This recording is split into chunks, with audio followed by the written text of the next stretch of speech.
Hi friends, నమస్తే. మీరు చూస్తున్నారు Telugu schemes YouTube channel. Friends, ఈరోజు మన వీడియోలో టాపిక్ ఏంటంటే చేయూత ఆసరా పెన్షన్ల పెంపు గురించి ఎవరైతే ఎదురు చూస్తున్నారో వారికి మన రాష్ట్ర ప్రభుత్వం అయితే గొప్ప శుభవార్తని చెప్పడం జరిగింది. అయితే ఆ శుభవార్త ఏంటిది అని తెలుసుకోబోయే ముందు మీలో ఎవరైతే మన ఛానల్ని ఫస్ట్ టైం చూస్తున్నారో వాళ్ళు మన ఛానల్ని సబ్స్క్రైబ్ చేయండి. పక్కనే బెల్ ఐకాన్ ఉంటుంది, దాన్ని ట్యాప్ చేసి ఆల్ అనే బటన్ సెలెక్ట్ చేసుకోండి. అదేవిధంగా లైక్ ఇవ్వండి. దాని పక్కనే హైప్ అనే ఆప్షన్ వస్తుంది, వీడియోకి హైప్ పాయింట్స్ కూడా ఇవ్వండి.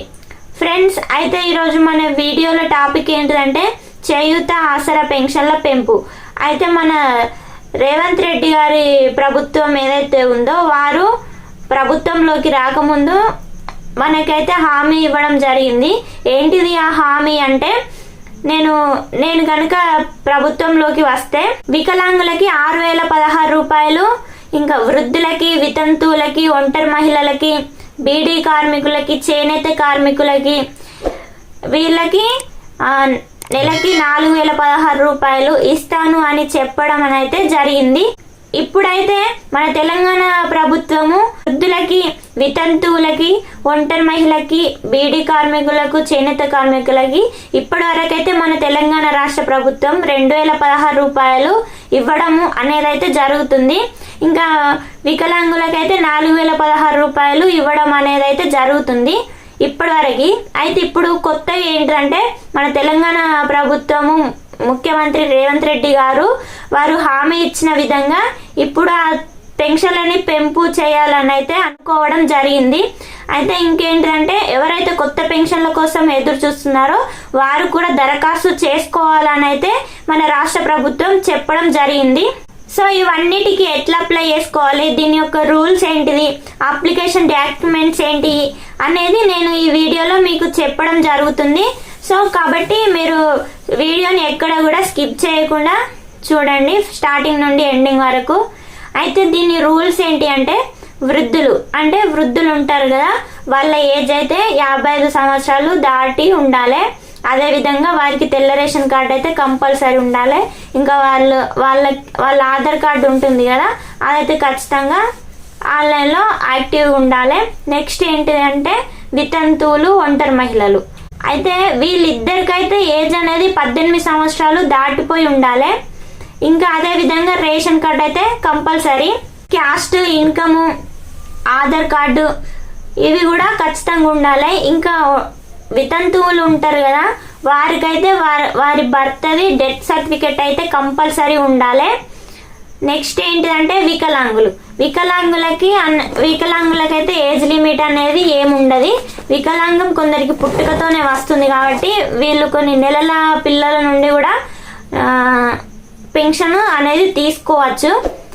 అయితే వీళ్ళకి ఏజ్ అనేది ఏముండదు. ఇంకా కావాల్సింది వీళ్ళకి ration card, Aadhaar card, caste, income లో పల్లెటూర్లలో ఉండే వారికైతే వారి ఆదాయము 1,50,000 కన్నా తక్కువ ఉండాలి.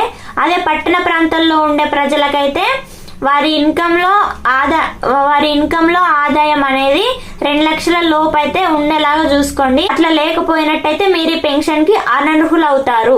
నెక్స్ట్ ఏంటిదంటే వికలాంగులకి సదరం సర్టిఫికెట్ అయితే కంపల్సరీ ఉండాలి. అది ఉంటేనే ఈ పెన్షన్ కి అర్హులు అవుతారు. అయితే ఈ సదరం సర్టిఫికెట్ లో కూడా వారి యొక్క డిజబిలిటీ ఎంత ఉండాలంటే 40% కన్నా ఎక్కువ ఉండాలి. తక్కువనైతే ఉండద్దు. 40% కన్నా ఎక్కువ ఎంతున్నా మంచిదే, కానీ 40% కన్నా తక్కువ ఉన్నట్టయితే వారు కూడా ఈ పెన్షన్ కి అనర్హులు అవుతారు. నెక్స్ట్ ఏంటిదంటే వినికిడి లోపం ఉన్న వాళ్ళకి, అంటే చెవులు వినబడే కదా, వాళ్ళకి కూడా పెన్షన్ ఇవ్వడం అనేది అయితే జరుగుతుంది. అయితే వీళ్ళకి కూడా వినికిడి లోపము ఎంత ఉండాలంటే 51% కన్నా ఎక్కువ ఉండాలి. వీరికి కూడా 51% కన్నా కూడా తక్కువ ఉన్నా కూడా వీళ్ళు కూడా ఈ పెన్షన్ కి అనర్హులు అవుతారు. వీరికి కూడా 51% కన్నా ఎక్కువనే ఉండాలి డిజబిలిటీ అనేది.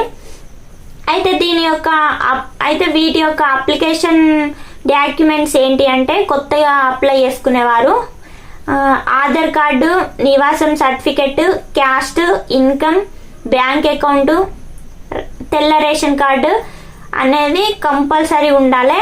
ఇవన్నీ తీసుకొని మీ ఆన్లైన్ సేవలో దరఖాస్తు చేసుకోవచ్చు.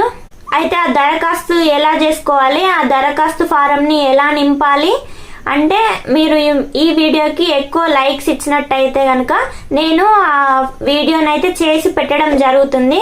సో ఎవరైతే దరఖాస్తుని ఎట్లా అప్లై చేసుకోవాలి అంటే ఆ ఫారంని ఎట్లా నింపుకోవాలనో ఎవరికైతే కావాలని ఉందో వారి వీడియోకి ఎక్కువ లైక్స్ ఇవ్వండి. నేనైతే వీడియో చేసి పెట్టడం జరుగుతుంది.